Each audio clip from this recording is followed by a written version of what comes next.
Dear student, உங்களுக்கு மாணவர்களுக்கு தர அறிக்கையெல்லாம் கொடுத்து விட்டேன். பேரண்ட்ஸ்கிட்ட சைன் வாங்கிட்டீங்களா? அதில் உள்ளதெல்லாம் படிச்சிங்களா?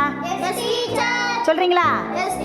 சொல் பார்ப்போம். எங்கள் டீச்சர் எங்களுக்கு மாணவர் தரநிலை அறிக்கை எங்கிட்ட தந்துருந்தாங்க. நான் முதல்ல என்னோட ஃபோட்டோ வச்சு என்னோட பேர், என்னோட எம்எஸ் நம்பரு, நான் படிக்கிற வகுப்பு, வகுப்பாசிரியர் பேர், பள்ளியின் பேர்லாம் நான் எழுதியிருக்கேன். எனக்கு பிடிச்சதெல்லாம் நான் டிக் பண்ணியிருக்கேன். நான் படித்து பெரிய ஆளாகி ஐஎஸ் ஆக போகிறேன்னு எழுதியிருக்கேன்.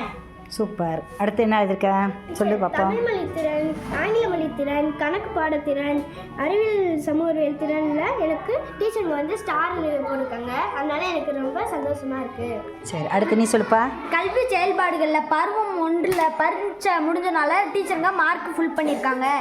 தமிழில் ஏ கிரேடு, ஆங்கிலத்துலேயும் ஏ கிரேடு, கணக்கில் ஏ கிரேடு, அறிவியலில் பி கிரேடு, சமூக அறிவியலில் ஏ கிரேடு.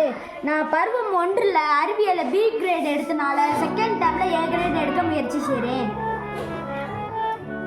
கல்வி இணை செயல்பாடுகளில் நான் சுறுசுறுப்பாக இருக்கிறனால எங்கள் டீச்சருங்க எல்லாத்துக்கும் ஸ்டார்ட் போட்டிருக்காங்க.